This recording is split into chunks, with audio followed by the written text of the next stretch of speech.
वसुदेवाय देवकी नंदनाय च नंदगोपकुमाराय गोविंदाय नमो नमः नंदगोपकुमाराय गोविंदाय नमो नमः हरि ओम ముఖమునందున చిరునవ్వు మొలకలెత్త కృష్ణ ముఖమునందున చిరునవ్వు మొలకలెత్త పల్లుకు పల్లుకున అమృతంబు లొల్లుకుచుండ మాటలాడుదువు గాని మా తోటి నీవు పరుగు పరుగున రాబోయి బాలకృష్ణ కృష్ణ పరుగు పరుగున రాబోయి బాలకృష్ణ.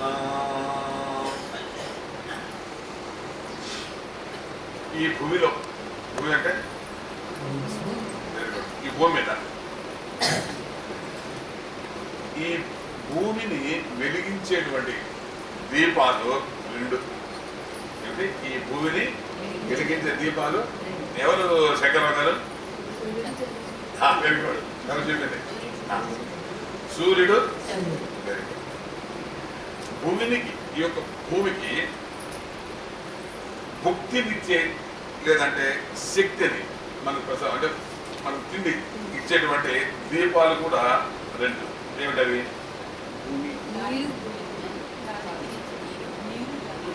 ఎండ అంటే సూర్యరశ్మి కూడా, వర్షం కూడా, ఈ రెండు ఉంటేనే మనకు ముక్తి.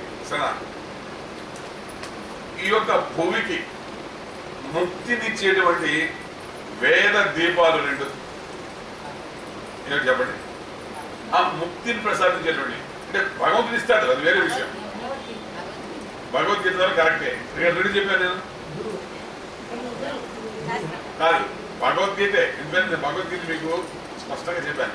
ఆ భగవద్గీతలో కిందసారి చెప్పినటువంటి శ్లోకం, రెండు శ్లోకాలు దాని గురించి మీకు వివరించాను. అవి రెండు. ఒకటి ప్రవృత్తి, అవి మనకు ముక్తి ఇచ్చేది. రెండు మాట్లాడు. ప్రవృత్తి అంటే ఏమిటి?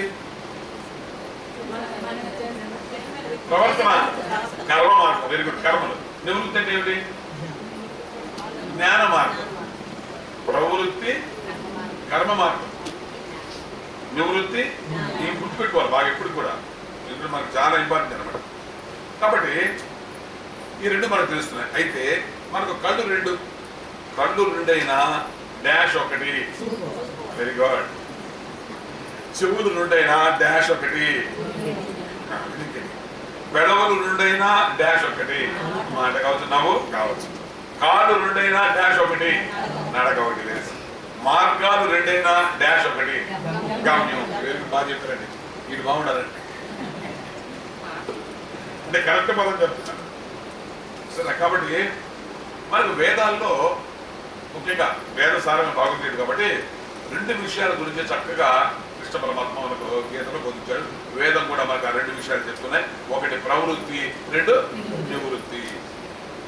ఈ రెండు కూడా జగత్తు యొక్క మనుగడకు చాలా ముఖ్యమైనటువంటి కారణాలు. ఈ రెండే ప్రధానమైనటువంటి. ఈ రెండింటిలో ఏదో ఒకటి మనం తీసుకొని దానికి అనుగుణంగా నడక సాగించాలి. ముఖ్యంగా ప్రవృత్తి అంటే చెప్పినట్టుగా కర్మ మార్గం.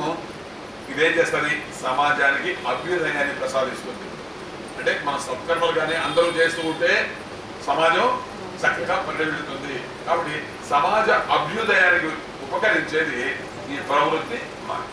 నివృత్తి మార్గము ఇది జ్ఞాన మార్గము. ఇదేం చేస్తుంది? వ్యక్తిలో పరిపూర్ణతని నింపుతుంది. మానవుడిని మాధవునిగా, అంతేకాదు ముక్తి ధామాన్ని అలంకరింపజేస్తుంది. కాబట్టి ఇది సమాజానికి సంబంధించిన ప్రవృత్తి అయితే వ్యక్తి యొక్క అభ్యున్నతికి సంబంధించింది ఈ యొక్క నివృత్తి మార్గము అంటారు. సరే, ఈ ప్రవృత్తి అనేటువంటిది సమాజానికి సంబంధించింది కాబట్టి ఇది ధర్మయుతము. ధర్మంగా మనం సమాజంలో నడగా సాగించాలి. నివృత్తి మోక్ష రూపము. ఎందుకంటే జ్ఞానం అది మోక్ష రూపంలో అది రెండు కూడా. అయితే భగవంతుడు యదా యదా హి ధర్మస్య గ్లానిర్భవతి భారత అభ్యుత్థానమధర్మస్య తదాత్మాన్యం సృజామ్యహం పరిత్రాణాయ సాధూనాం వినాశాయ చ దుష్కృతాం ధర్మ సంస్థాపనార్థాయ సంభవామి. అంటే యదా యదా హి ధర్మస్య గ్లానిర్భవతి. గ్లాని ఎప్పుడైతే అధర్మం పెంచుతుందంటే ధర్మానికి హాని కలుగుతుందో, అధర్మం పెంచి పెరుగుతుందో అప్పుడు శిష్ట రక్షణ, దుష్ట శిక్షణ, ధర్మ సంస్థాపన, వీటి కోసం నేను ప్రతి యుగంలో అవతారం ధరిస్తూ ఉంటాను. అందుకని అవతారాలు చాలా. కాబట్టి నేను అనేక రూపాల్లో మీకు కనిపిస్తూ ఉంటాను. ఎందుకంటే ఎప్పుడు ధర్మం అనేటువంటిది నాశనం అవుతుంటుందో అప్పుడు నేను వస్తూ ఉంటాను అని భగవంతుడు చెప్పాడు. కాబట్టి మనకు హైందవ సంస్కృతిలో మనకు 3 కోట్ల మంది దేవతలు ఉన్నప్పటికీ కూడా మన ప్రధానంగా ఎంచుకునేటువంటి దశావతారాలు 10. ఈ దశావతారాల్లో ప్రధానమైనటువంటివి 2. రాముడు, అంటే ప్రధాన అంటే మనకు మానవ రూపంలో వచ్చి మనకు అనేక విషయాలు మనకు చెప్పుకునేటువంటి కనుక ఈ 2 కూడా మనకు చాలా ప్రధానమైనటువంటివి. అయితే ఈ దశావతారాల్లో ప్రధానమైన ఈ 2 కూడా ఇందాక మనం చెప్తున్నట్టుగా ప్రవృత్తి ఎవరికి సంబంధించింది? వెరీ గుడ్, రాముడికి సంబంధించింది. నివృత్తి మార్గం ఎవరికి సంబంధించింది? కృష్ణుడికి సంబంధించింది. ఎందుకంటే ఇది ధర్మయుక్తం, అది జ్ఞానం, అది జ్ఞానానికి సంబంధించింది. కాబట్టి ధర్మాన్ని మనం ఎలా ఆచరించాలో దానికి తెలిపేదానికి రాముడు సున్నా.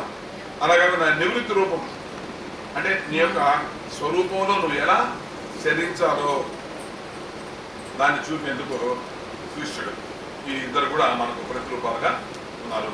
మన యొక్క దశావతారాల్లో ప్రధానమైన అవతారాలుగా ఈ 2 కూడా చెప్పబడ్డాయి. మనకు ఈ 2 ముఖ్యమే కాబట్టి నేను మీకు 2 రోజుల్లో, ఈ రోజు మరియు రేపు, ఈ 2 అవతారాల యొక్క వైశిష్ట్యం గురించి చెప్తాను. అంటే వాళ్ళు పుట్టినప్పటి నుంచి అవతారం సాధించేంత వరకు అయిన ముఖ్యమైన ఘట్టాలు ఈ 2 మీకు స్పష్టంగా గుర్తుండాలా, తర్వాత జ్ఞాపకానికి కూడా ఉండాలి. మనం ఎవరికైనా ఏదైనా చెప్పడానికి కూడా ఈ దాని కొరకు వస్తూ ఉండాలి. రాముడు హస్తదేవత. రాముడు ఎవరు? ఎందుకంటే మన పనులు దేంతో చేస్తున్నాం? చేతులతో మనం చేస్తాం. కృష్ణ పరమాత్మ పాదదేవత. కృష్ణుడు ఎవరు? కాబట్టి చేసే పనులన్నీ కూడా పూజలు అయ్యే విధంగా ధర్మాచరణ చేయిస్తాడు రాముడు. నువ్వు చేసే ప్రతి పని అది పూజగా మారాలి. ఎప్పుడు ఎలా అది ఎలా చేయాలో రాముడు మనకు చెప్తాడు. వేసేటువంటి ప్రతి అడుగు మోక్షధామం వైపు సాగేలా నడకను నేర్పిస్తాడు. కాబట్టి ఈ 2 జత కలిస్తేనే జీవితం మనకు సాఫీగా. తమాషండి, మనం కాళ్ళు చేతులు అని కదంటాం, 2 కలిపండి. కాళ్ళు, కానీ కాళ్ళు చేసే పని వేరే, చేతులు చేసే పని వేరే, కానీ అన్ని కలిపి చెప్తాం. అన్నీ మనం విడిచి చెప్పాం. కాళ్ళు చేతులు పని చేసుకుని దొరికా ఎవడైనా, కానీ పని చేసే చేతులు కదా, కాళ్ళు నడకి కదా చేస్తాయి. కానీ 2 కలిపి అంటే ఈ 2 కలిపి పడుతారు. అంటే ఇవి 2 కూడా బండి చక్రాల వంటివి. బండి పోవాలంటే 2 చక్రాలు ఉండాలి. 1 చక్రం పోతుందంటే దాన్ని కుదిరేది కాదు. కానీ ఈ యొక్క మానవుడు కూడా సక్రమంగా నడక సాగించాలి అనంటే చేతులు పని చేయాలా, కాళ్ళు కూడా శుభ్రంగా పనిచేయాలి. అప్పుడు మనం చక్కగా ఈ ప్రపంచంలో మన నడక సాగించగలం.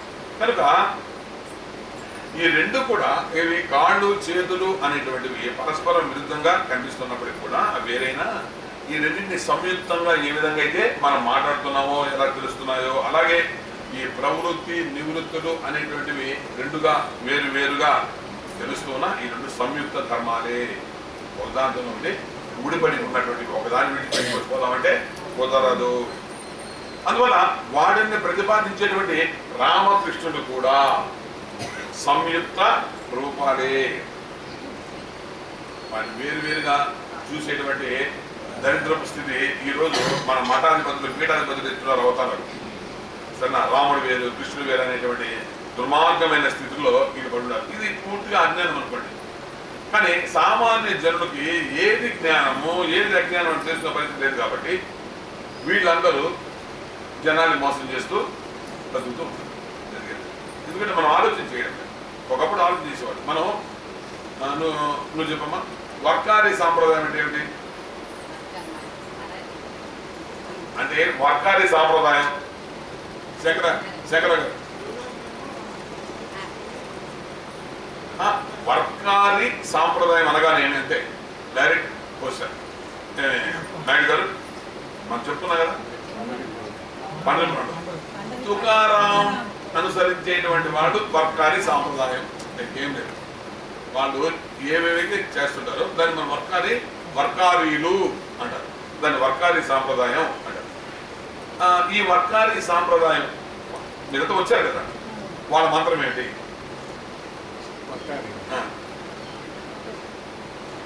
ఏమిటి సార్ చెప్పండి. Very good, Ramakrishna Hari. అంతే, అదే మంత్రం. తుకారాం చెప్పే మంత్రం ఏమిటంటే రామకృష్ణ హరి అంటే ఏమిటి? సంతోషం. రాముడు కృష్ణుడు ఒకటే. హరి స్వరూపము శ్రీహరి యొక్క స్వరూపం.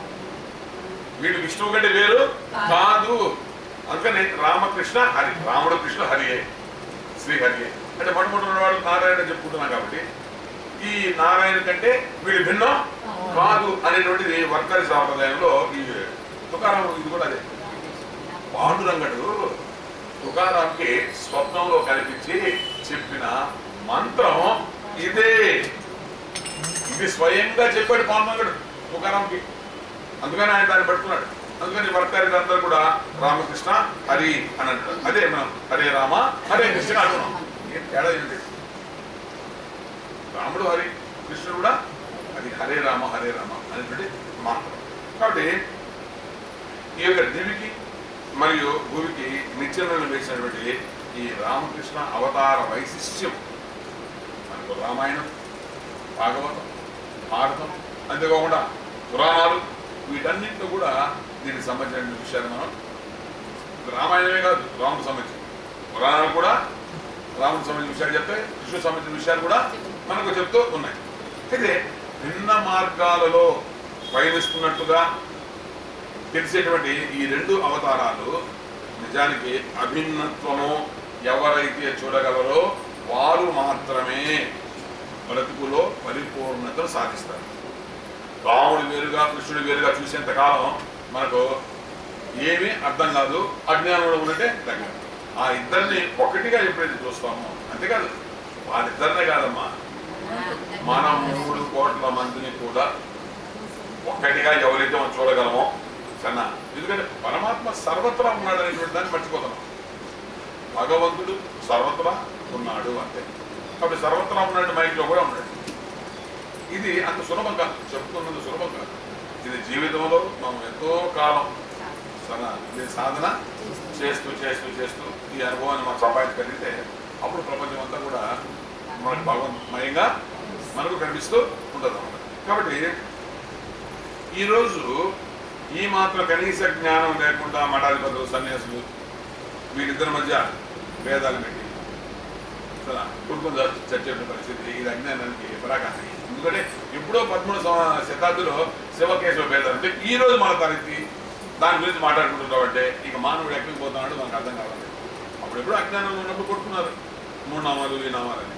ఇప్పుడు కూడా ఈ రోజు కూడా కొట్టుకుంటున్నారు. కాబట్టి అంటే ఎవరు కొట్టుకుంటారు? మన హైందవులు. బాధ ఏంటంటే వేరే వాడు ఇతర మతస్థులు మనం తిట్టాలంటే అర్థం ఉండదు.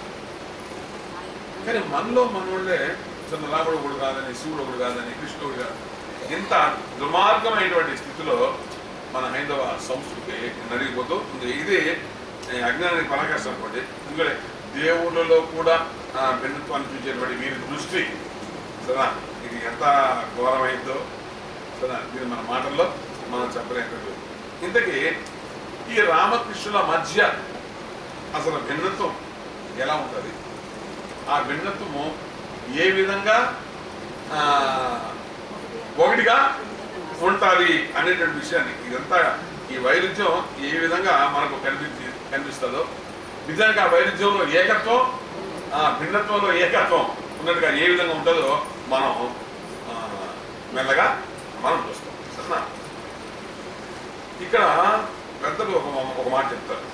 ఏమని చెప్తారంటే, live as Rama lived, live as Rama lived, learn what Krishna taught. అంటే లివ్ యాజ్ రామ లివ్డ్, రాముడు ఎలా జీవించాడో ఆ విధంగా జీవించు. లర్న్ వాట్ కృష్ణ టాట్, కృష్ణుడు ఏదైతే చెప్పాడో దాన్ని ఆచరించు. అంటే కృష్ణుడు నడిచినట్టుగా నువ్వు నడవకూడదు, రాముడు చెప్పినట్లుగా నువ్వు చేయకూడదు. ఎందుకంటే రాముడు ధర్మస్వరూపుడు, ఆయన నడక ఆ ధర్మ రూపంలో వెళ్ళి మనకు చూపించాడు కాబట్టి దాన్ని మనం పట్టుకోవాలి. కృష్ణుడు ఆయన వ్యవహారం వేరు, ఆయన చేసేటది మనం చెయ్యలేము, చేసే అవకాశం లేదు. రాముడు సామాన్యమైన మానవుడిలాగా జీవనం కొనసాగించారు కాబట్టి మనమందరం కూడా మానవులమే కాబట్టి ఆయన మార్గంలో కానీ మనం చరిస్తే, ఆయన సామాన్యుడు అయినప్పటికీ కూడా మనమందరం భగవంతుడు చేసాం, అది గొప్ప వ్యవహారం. కాబట్టి మానవులందరూ కూడా మానవులుగా మారాలంటే రాముడి యొక్క మార్గంలో మనం ప్రయాణం చేయాలి అని ఆ విధంగా పెద్దలు నిర్దేశం జరిగింది. సమస్య ఏంటంటే, మొట్టమొదటి చూస్తాం రాముని యొక్క జననం ఎలా జరిగింది, రాముని యొక్క పుట్టిక ఎలా జరిగింది అంటే, ఒక చాలా కాలం పాటు అంటే ముగ్గురు ఎవరు భార్యలు, వాళ్ళు కాకుండా ఇంకా చాలా మంది భార్యలు దశరథుడికి ఉన్నారు, మనకు తెలిసిన ముగ్గురు అన్నమాట. ఉన్నప్పటికీ కూడా పిల్లలు కలగలేదు. ఆ రోజుల్లో రాజులు ఎక్కువ మంది స్త్రీలను ఎందుకు పరిణయం చేసుకునేవాడు భార్యలు అంటే, ఆ రోజుల్లో ఉండేటువంటి ఒక మూఢత్వం. ఏమి మూఢత్వము అంటే, పిల్లలు కలగలేదు అంటే దానికి స్త్రీలే కారణం అని ఆ రోజుల్లో భావించేవాళ్ళు. ఎందుకంటే స్త్రీలు కదా కనేది. కానీ నిజానికి ఆ రోజుకి కానీ ఈ రోజుకి కానీ పిల్లలు పుట్టకపోవడానికి, కలగకపోవడానికి కారణం పురుషులే. వీళ్ళల్లో వీరీకణాలు లోపించి వీడు ఎందుకు పనికి రాకుండా పోయి వాళ్ళలో పిల్లలు పట్టకుండా పోవడం జరుగుతుంది. 90% వేరేదో, 10% రకాల చాలా పర్సెంట్ వేరే. కానీ ఆ రోజుల్లో రాజులే ఉంది వాళ్ళని తలుచుకుంటే, కాబట్టి ఇవి కానీ పుట్టకపోతే ఇంకో పుట్టకపోతే ఇలా ఎంతమందిని కాబట్టి అంతమందిని చేసుకునేటువంటి వాళ్ళు. ఇందుకు సంతానం కోసం దశరథ మహారాజు అలా పాపం చాలా మంది ప్రయత్నం చేశాడు, కానీ పిల్లలు అపుత్రస్య కట్టిరు నాస్తి. కాబట్టి ఏం చేయాలి అని అందరినీ ఆయన సంప్రదిస్తే పూర్వీకులంతా కూడా చెప్పారా, యజ్ఞాలు యాగాలు మనకు వేదాలు చెప్పబడ్డాయి కాబట్టి పుత్ర కామిష్టి యాగం అనేది ఒకటి ఉంది, అది కానీ చేస్తే దగ్గర చూడండి, పుత్ర కామిష్టి, పుత్రుడు కావాలి అనేటువంటి కోరికతో చేసేటువంటి యాగం, అది కానీ చేస్తే అది ఎవరు చేయాలా, ఎక్కడ చేయాలి, దాని గురించి తర్జన భర్జనలన్నీ కూడా చేసి ఆ విభాండ మహాముని యొక్క కుమారుడు ఋష్యశృంగుడిని, ఇందులో మహా తపస్సంపన్నుడు, ఆయన్ని తీసుకొని వచ్చి ఆయన ఆధ్వర్యంలో మీకు పుత్ర కామిష్టి యాగం చేస్తే సరే యజ్ఞ పాయసం వచ్చింది, దాన్ని వాళ్ళు తాగారు. అప్పుడు వీళ్ళు అంటే ఎన్నో సంవత్సరాలు బిడ్డలు కావాలి అని తప్పిస్తే కావాలి, అప్పుడు పుట్టినటువంటి వాడే రాముడు. అంతేకాదు కౌసల్య రాముడిని 12 సంవత్సరాల గర్భంలో మోసింది అని రామాయణం. ఎన్ని సంవత్సరాలు మోసింది? 12 సంవత్సరాలు ఆయన ఉన్నాడు లోపల. అప్పుడు అంతేకాదు ఆశ్చర్యం ఏంటంటే, రాముడు కౌసల్య గర్భంలో ఉన్నప్పుడు, ఇది మీరందరూ స్త్రీలందరూ కూడా దీన్ని బాగా శ్రవణం చేయాలి, దాన్ని ఆచరణ కూడా పెట్టుకోవాలి. అప్పటికిప్పటికి ఎంత తేడా చూడండి. సాధారణంగా స్త్రీలు కానీ ఈ గర్భవతులుగా ఉన్నప్పుడు పురుషులు అంటే వాళ్ళ యొక్క భర్తలు వాళ్ళని చాలా ప్రాణంగా చూసుకోవాలి. ఒకటి, ఆ ప్రాణంగా చూసుకోవడంలో వాళ్ళకి ఏ రకమైనటువంటి కోరికలు ఉంటాయో ఆ కోరికలన్నింటినీ భర్త తీర్చాలి అనేటువంటిది మన ధర్మశాస్త్రం. దశరథ మహారాజు వెళ్ళి కౌశల్య నీకేమైనా కోరికలు ఉన్నాయా, ఏం కావాలంటే చెప్పు చేస్తాను అంటే, కోరిక అనేటువంటి పదమే ఆమె తిరిగిలే. నాకేమి లేదంటే నేను చాలా సంతోషంగా ఉన్నాను, ఇది గర్భంగా ఉన్నప్పుడు. ఎందుకంటే లోపల ఉంటే ఎవరు రాముడు ఉన్నాడు, ఆయన కోరికలకి ఏమన్నాడు అతీతుడు కదా. కాబట్టి రాముడిని ఆమె కడుపులో మోస్తుంది కాబట్టి ఏ రకమైన చిన్న కోరిక కూడా ఆమె లేదు. ఎన్నో రోజులు రోజుల నుంచి అడగడం పోతా ఉన్నాడు. ఎందుకంటే సంపూర్ణమైనటువంటి సంతుష్టిగా ఆనందంగా ఆ గర్భం వచ్చినప్పటి నుంచి ఆయన కనేంత వరకు అంత ఆనందంగా ఉంది ఆయన కౌశల్యతో పాటు ఇంకా ఇద్దరు తల్లుగా ఉన్నారు. ప్రజలు, దశరథ మహారాజు, మంత్రులు, సేనాధిపతులు వీళ్ళందరూ కూడా ఎప్పుడు పిల్లలు పుడతారా అని ఎదురు చూస్తూ ఉంటే రాముడు పుట్టడం జరిగింది. ప్రజలందరూ కూడా పండుగలు చేసుకున్నారు. మొత్తం అయోధ్య అంతా కూడా రామ జననాన్ని అత్యద్భుతంగా ఒక గొప్ప పండుగగా వాళ్ళు చేసుకున్నారు. ఇది రాముని యొక్క జనం. అందరూ కావాలని నిరీక్షిస్తూ ఉంటే ఆయన జన్మించారు. ఇటు వస్తే కృష్ణుడి దగ్గరికి వస్తే పొద్దుమరో అని తల్లిదండ్రులు ఇంకెవరు బయట వ్యవహారంలో పక్కన పెట్టి తల్లిదండ్రులు ఓ అని పాపం దుఃఖ భారంలో ఉన్నారు. బిడ్డ పుట్టకుంటే బాగుండే దేవకి అనిపిస్తుంది.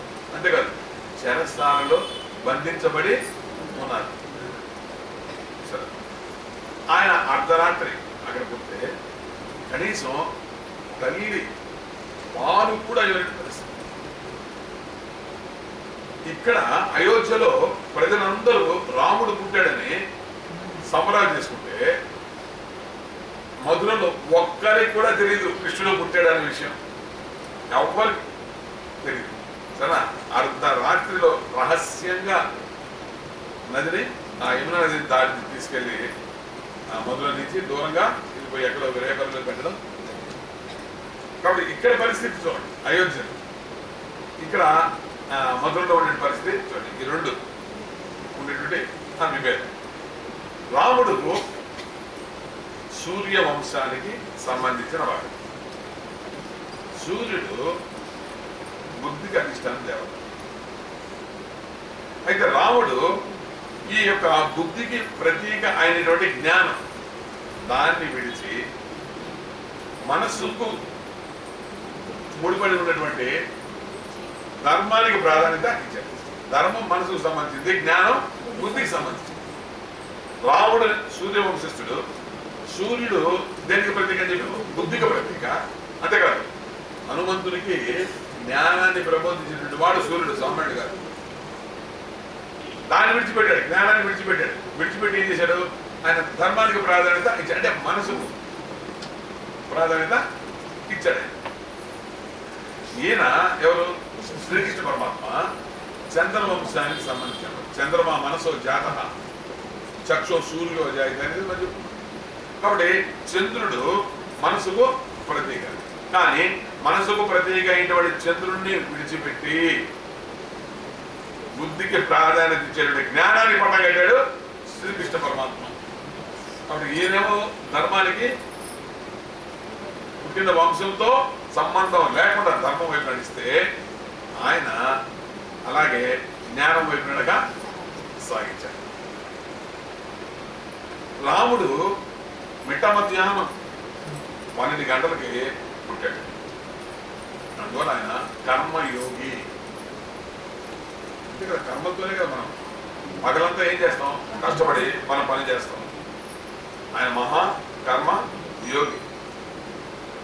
అయితే తమాషా జరిగింది రాముని జననం. ఏంటంటే రాముడు 12 గంటలకు పుట్టాడు. పుడితే సూర్యుడు మహా సంతోషించాడు. ఎందువల్ల?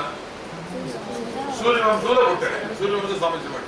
కాబట్టి నా వంశం చరితార్థం అవుతుంది అని ఆ ఆనందంలో సాయంత్రం ఆయన అస్తమించలే. సూర్యుడు ఎప్పుడు? నెల రోజులు సూర్యుడు అస్తమించడానికి. ఇది మనకు వాల్మీకి రామాయణం కాదు, తులసి రామాయణం. నేను కొన్ని అక్కడక్కడ మీకు తులసి రామాయణం, ఏకనాథ్ యొక్క భావార్థ రామాయణం చెప్తుంది. ఇది అద్భుతమైనటువంటి అంశం, నాకు బాగా నచ్చినటువంటి అంశం. కాబట్టి నెల రోజుల పాటు అయోధ్యలో రాత్రి అవలేదు. బోరున ఏడుస్తూ ఉన్నాడు చంద్రుడు. ఎందుకంటే రాముడు చూడడానికి ఎక్కడి నుంచి వస్తారు, శివుడు కూడా వచ్చాడు పైన. అందరూ ఆయన చూసి ఆనందపడతారు, కానీ తనకు చూసే భాగ్యం లేదు. సూర్యుడు పోతే గానీ తాను వచ్చే అవకాశం లేదు. బోరున విలపిస్తూ ఉన్నాడు చంద్రుడు. విలపిస్తూ ఉంటే చూసి రాముడు బాధపడి చంద్రుడికి సాక్షాత్కరించి ఆయన బాధపడవాలి. నెల అయిపోయింది. వచ్చేటువంటి అవతారంలో మొట్టమొదటి నేను నీకు కనిపిస్తాను, మొట్టమొదట. సరే, అంతేకాదు నీవు నా గురించి ఇంత దుఃఖించావు కాబట్టి, నా గురించి తప్పించావు కాబట్టి, నా గురించి 2 కన్నీటి బొట్లు కాల్చావు కాబట్టి నా పేరులో నిన్ను చేర్చుకుంటా రామచంద్ర ఆయన పెట్టుకున్నాడు. రామచంద్రుడి ఎవరు చేర్చరా, రాముడే స్వయంగా చేర్చుకున్నాడు. అంటే భక్తులకి ఆ రాముడు ఇచ్చేటువంటి విలువ ఎలాంటిదో దీన్ని వర్తించు. అందుకని మనం ఆయన రామచంద్ర అని మనం పిలుచుకుంటాం. ఈ మాట ఆయన ఇస్తే దాన్ని చేసి చూపించింది ఎవరు అంటే కృష్ణ పరమాత్మ. కృష్ణ పరమాత్మ ఆయన అర్ధరాత్రి 12 గంటలకు జన్మించాడు. అందుకని ఆయన కర్మయోగి అయితే ఈయన జ్ఞాన. ఎందుకంటే అర్ధరాత్రి దిగులు భయంకరమైనటువంటి చీకటి ఉంటుంది, నిద్రపోయేటువంటి సమోగుణంలో ఉంటారు, అప్పుడు జన్మించాడు. అంటే ఏమిటి, జ్ఞానానికి మేల్కొనేటువంటి స్థితికి ఆయన ప్రత్యేక కాబట్టి ఆయన జ్ఞానయోగి. అందుకనే గీత బోధించాడు.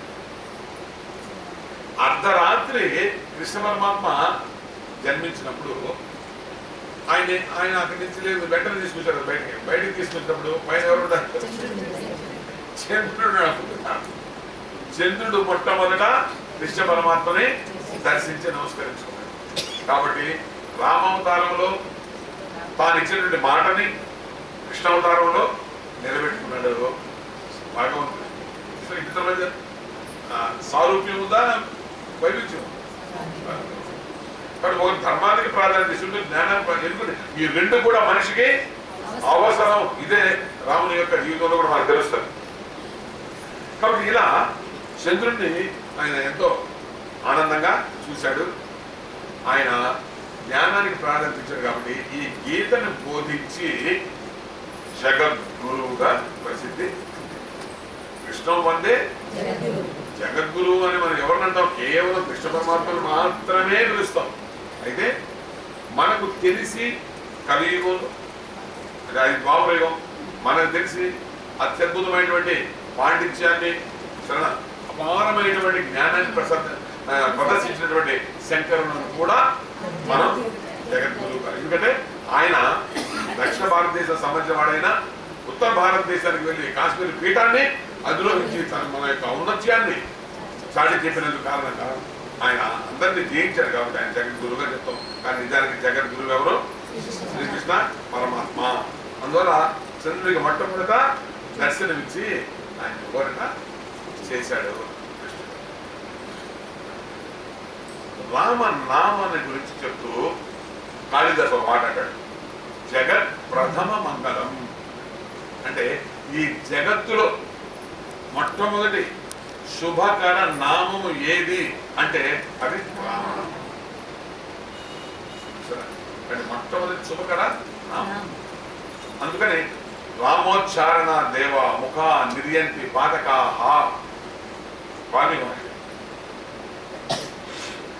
మనం రా అనగానే నోరు తెరవబడి లోపల పాపాలని పోతాయి. మకారస్తు కవాటవార్త భీత్యాచ, బయట నుంచి పాపాల వల్ల రావడానికి భయపడతాడు. భీత్యాచ అది కవాటవార్త అన్నాడు. ఇది వచ్చేటువంటి ఆ పాపాలు పోయే కదా లోపల నుంచి రాకుండా మా ఆ శబ్దం ఈ 2 పెదాల్ని మూసేస్తా ఉంది. అందుకని అవి భయపడి లోపలికి కూడా. కాబట్టి ఒక్కసారి రామనామాన్ని కానీ మనం కానీ ఉచ్చరిస్తే మనం సర్వ పాపాలు పోయి మనం పవిత్రులం అవుతాము. ఒక్కసారి రామనామం అంత గొప్పది అని. అలాగే రామనామం యొక్క మరొక గొప్ప విషయం ఏంటంటే, ఇది మనం గుర్తుపెట్టుకోవాలి, ఇది 2 అక్షరాల సముదాయం. సరే, రా మరియు మా. ఇప్పుడు రా అనేటువంటిది ఇది నమో నారాయణాయ అష్టాక్షరి మంత్రం. అష్టాక్షరి మంత్రంలో బీజాక్షరం. బీజాక్షరం అంటే ఏమిటంటే ఆ పదంలో కానీ ఆ అక్షరం తీసేవాడి దానికి అర్థం కాబట్టి నమో నారాయణాయ నరులలో ఆయన ఉండేటువంటి వాడు రా తీసేవాడితో నాయనాయ అయిపో. కాబట్టి దాంట్లో ఉండే బీజాక్షరం రా తీసుకున్నారు. అలాగే పంచాక్షరి నమ శివాయ, దాంట్లో మా, ఎందుకంటే మా తీసిస్తే నశివాయ శివుడు లేడని అర్థం. నమ శివాయ శివుడు నమస్కారం. కాబట్టి దాన్ని తీసుకున్నారు. తీసుకుని ఏం చేశారు? రామ అనేటువంటి అద్భుతమైనటువంటి మంత్రాన్ని, అంటే ఇటు నారాయణుడి ఇటు శివుడిది, ఈ రెండు రూపమే రాముడు. అంతేకాదు అసలు త్రిమూర్తాత్మక రూపం రాముడు. అంటే శివుడు రాముడు నారాయణే కాదు, బ్రహ్మ కూడా. మరి ముగ్గురు కదా, విష్ణువు బ్రహ్మ. ఈ రెండు ఎట్లా బ్రహ్మ అంటే బ్రహ్మ ఎట్లా రాస్తాం? బా కింద ఎవరున్నారు? ఆ కింద ఎవరున్నారు? ఈ రాముతో తీసేస్తే బ్రహ్మ అయిపోతుంది, భాగ్యం అయిపోతుంది. కాబట్టి బ్రహ్మకి ఆధారంగాను రాముడే.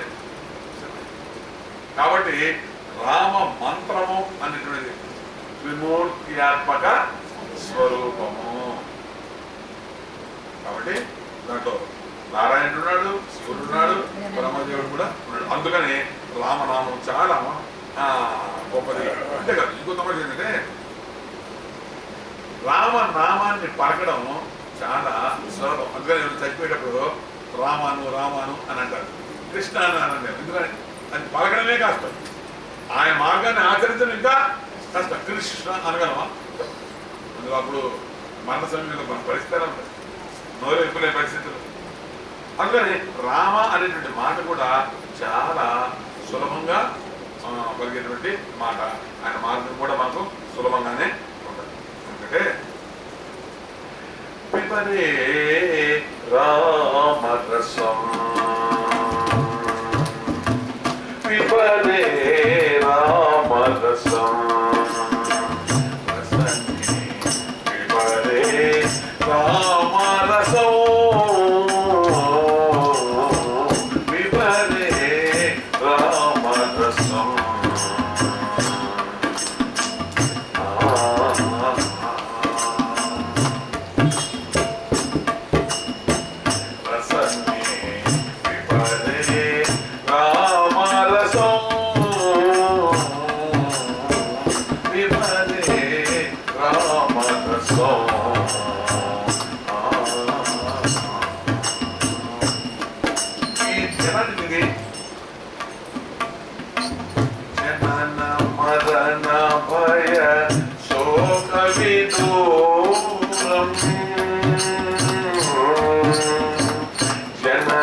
మదన భయ శోక విదూరం సకల శాస్త్ర నిగమాగమాసారం జనన మరణ భయ శోక విదూరం సకల శాస్త్ర నిగమాగమాసారం వివరే రామరసం.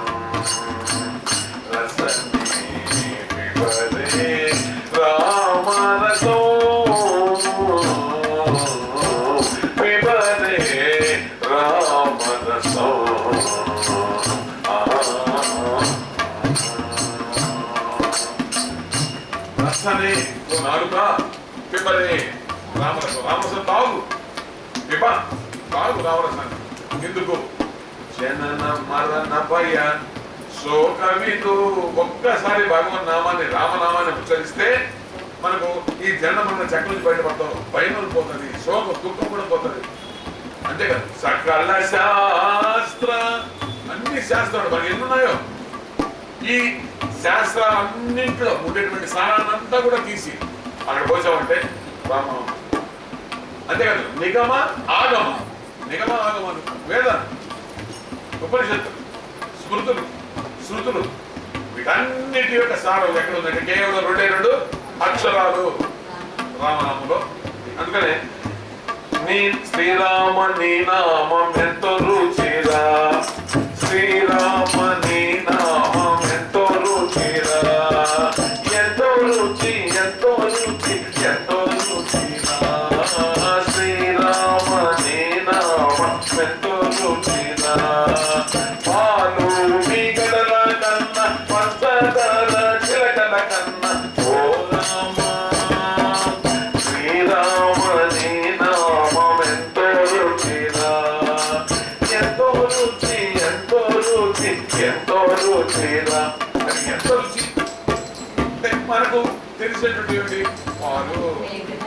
పంచదార ఇలాంటివన్నీ ఇవన్నీ దాని ముందు దిగదుడిపే. అంతగానో చాలా రుచికరమైనటువంటిది, తేనైనటువంటిది, మధురమైనటువంటిది రామనామం. కాబట్టి చాలా సులభమైనటువంటిది, అపారమైనటువంటి మహిమాన్వితమైనటువంటి భగవన్నామం పలకడానికి కూడా చాలా సులభమైనటువంటిది. ఇక ఈయన దగ్గరికి వస్తే ఈ కృష్ణ అనే పదం రెండవ అక్షర సముదాయం క్రిష్ ప్లస్ నా. క్రిష్ ఎల్లప్పుడూ, నా ఆనందం. కాబట్టి సదానందం అసలు ఆ నామమే చూడండి. కాబట్టి కృష్ణుడు అనగానే మన ముఖాలు విరిగిపోవాలంటే ఆ పదంతో విరిగిపోవాలి. కాబట్టి కృష్ణ భక్తులు అందరూ కూడా ఎప్పుడు ఏడుస్తూ కనిపించకూడదు ఎలాంటి పరిస్థితుల్లో కూడా. ఎందుకంటే ఆయన ఎప్పుడు ఆయన కంటదడి పెట్టింది ఒకసారి చెప్పండి చూద్దాం. రాముడేది మనం నాకు చెప్తాం. కృష్ణుడు కంటదే పెట్టి ఎరగడు.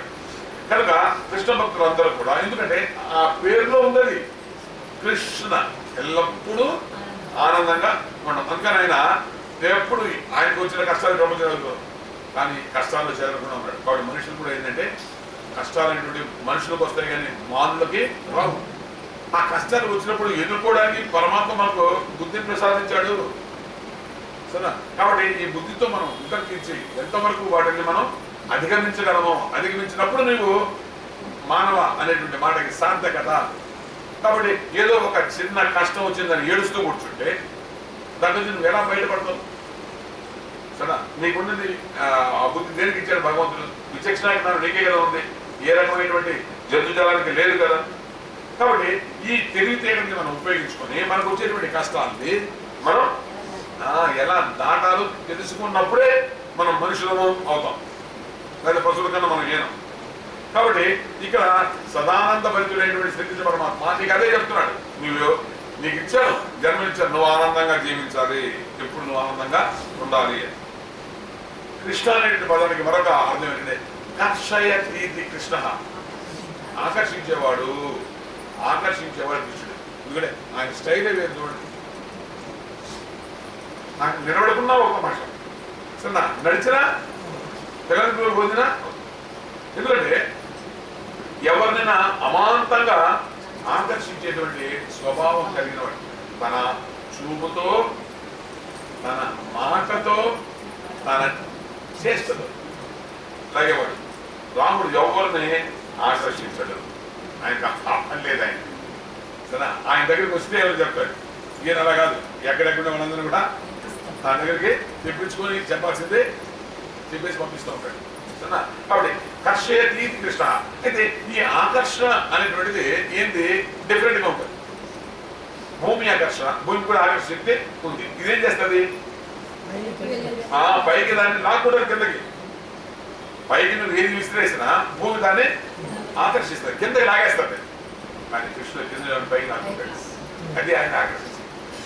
అంటే ఎవరెవరైతే మనం ఈ యొక్క లోకంలో దుఃఖాన్ని అనుభవిస్తున్నామో మనందరికి కూడా మోక్షాన్ని ప్రసాదించడానికి వచ్చేటువంటి అద్భుతమైనటువంటి జ్ఞానావతారమే శ్రీకృష్ణ పరమాత్మ. కాబట్టి కర్షయతీతి కృష్ణ. అందుకనే మనకు భాగవతంలో కూడా ఏం చెప్పారంటే ఏకోపి కృష్ణస్య కృత ప్రణామః దశాశ్వమేధే వవృదేన తుల్యః దశాశ్వమేధే పునరేతి జన్మ కృష్ణ ప్రణామి న పునర్భవాయ. ఒక్కసారి కృష్ణ అనేటువంటి పదాన్ని కానీ మనం కానీ వాడితే ఉపయోగిస్తే దశ అశ్వమేధాలు 10 అశ్వమేధాలు యాగాలు చేసిన ఫలితం మనకు వస్తుంది. అందుకని ఎక్కువ అన్నాడు దశాశ్వమేధే పునరేతి జన్మ. నువ్వు దశ అశ్వమేధ యాగాలు చేసినా మళ్ళా పుడతావు. కృష్ణ ప్రణామి నా పునర్భవాయ. నీకు పుట్టిగా లేదు, ఎందుకు నీకు మోక్షం ఎక్కేది. కృష్ణుని నమస్కరించావంటే నీకు మోక్షం వస్తుంది. మనం పుట్టేటువంటి జన్మరణాలే నీకు లేవు. ఈ జన్మల చక్రం నుంచి బయటపడతావు. అపారమైన ఆనందాన్ని బుద్ధిని పొందుతావు. కాబట్టి ఇది ఆయన యొక్క జ్ఞాన స్వరూపం. మనస్సులో నీవుంటే జీవనమతి మధురం, నీవు మరుపోస్తే అంతా ప్రేమేరమయం. మనస్సులో నీవుంటే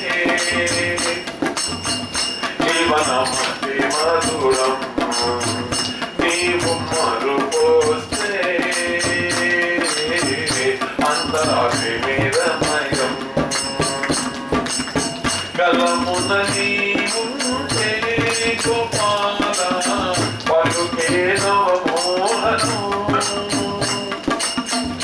కమలమున నీవుంటే గోపాల పలుకే నవమోహనం నీవి గాని పలుకులో ఫలితము నీవి గాని పలుకులో వేదన ఫలితము మనసులో నీవుంటే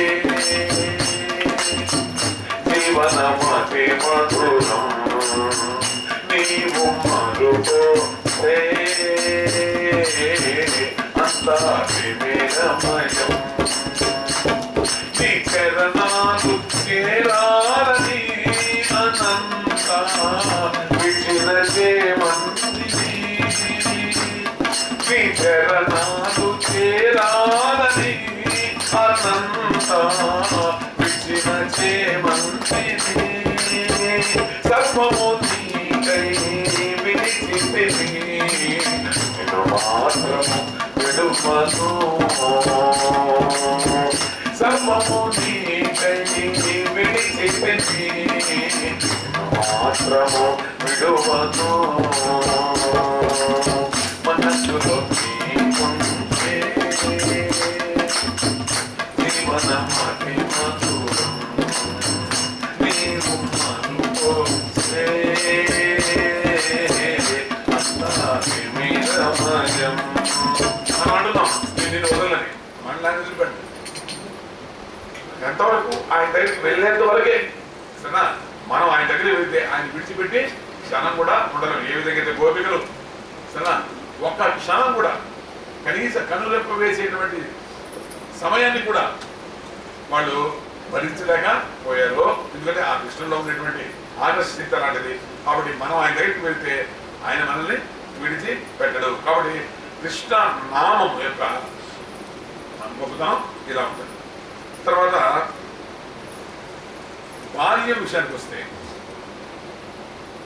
మనకు కృష్ణ పరమాత్మకి తెలిసే లీలలో అద్భుతం బాల్యం అంతా కానీ రాముని యొక్క బాల్యం ఎలా గడిచింది అనే దానికి సంబంధించి వాల్మీకి మనిషి పెద్దగా ఆయన రాయలేదు మిగతా కొన్ని రామాయణంలో రాయడం జరిగింది కానీ ఎందుకంటే 12 సంవత్సరాలు ఆయన వైభవోపేతమైనటువంటి జీవితం రాముడిది తాంత ఎందుకంటే అయోధ్య రాజు కదా మన చక్రవర్తి దశరథ మహారాజు తమసరా ముగ్గురు తల్లుడు ఒకరు కాదు అంటే రాముడు పెద్దవాడు రాముడు అంటే మహా రామం ఎవరు ఆయన కింద విడిచిపెట్టే ప్రసక్తి లేదు దాసి జనం ఎంతమంది దాచిరుండేవారు చెప్పలేము కాబట్టి సోదరుడు వాడు కంటికి రెప్పలాగా ప్రాణం పెట్టి చూసేటువంటి వాడు కాబట్టి బాల్యం అంతా కూడా ఆయన ఆడిందాట పాడింది పాట అంత ఆనందంగా ఆయన తల్లుల సోదరుల మధ్యలో పాట పాడటంతో ఆయన జీవితాన్ని గడిచాడు అంతే కదా ఆయన మర్యాద పురుషోత్తముడు అంటే ఏమిటంటే రాముడు ఎంత అందంగా ఉండేవాడు చిన్నప్పుడు చెప్పలేదు దీని తర్వాత కూడా అనుకోండి చిన్నప్పుడు ఆయన ఎత్తుకోవడానికి ఎవరైనా వస్తే వెళ్ళేవాడు కాదు రాముడు ఉంటాడు తల్లులు తండ్రి తప్ప బయట వాళ్ళతో వెళ్ళి తిరిగిన సందర్భాలు మనవాడు ఇంట్లోనే ఉండనుకోండి అది వేరే విషయం ఆయన దగ్గరికి బంధువులు వచ్చి రమ్మన్నా వెళ్ళేవాడు అయోధ్య ప్రజలైతే ఆయన్ని రాజు కదా ఒకసారి చదివి పెట్టమని బ్రతిమలాడుకునేవాడట అయోధ్య ప్రజలందరూ కూడా కానీ ఎప్పుడు ఎవరి దగ్గరికి వెళ్ళిన వాడు కాదు ఎక్కువ కూడా మాట్లాడు రాముడు తక్కువ మాట్లాడతాడు మాట్లాడు ఎక్కువ సరే ఏదో మాట్లాడాల్సిన పరిస్థితి ఉంటే మాట్లాడతాయని కావాలని వెళ్ళి సరే మనలాగా మీ ఇంట్లో అయిపోరా మా ఇంట్లో అయిపోరా అవన్నీ చెప్పడు సరే అది మర్యాద పురుషోత్తముడు ఆయన అందుకని చాలా గృహానికి రమ్మని ఆయన ఆహ్వానించిన ఆయన వెళ్ళేటువంటి వాడు కానీ కాదు అందుకనే మన జగన్ స్వామి గారిని రామదాస్ గారిని ఇదే విషయాన్ని అంటారు పలుకే బంగారమాయనా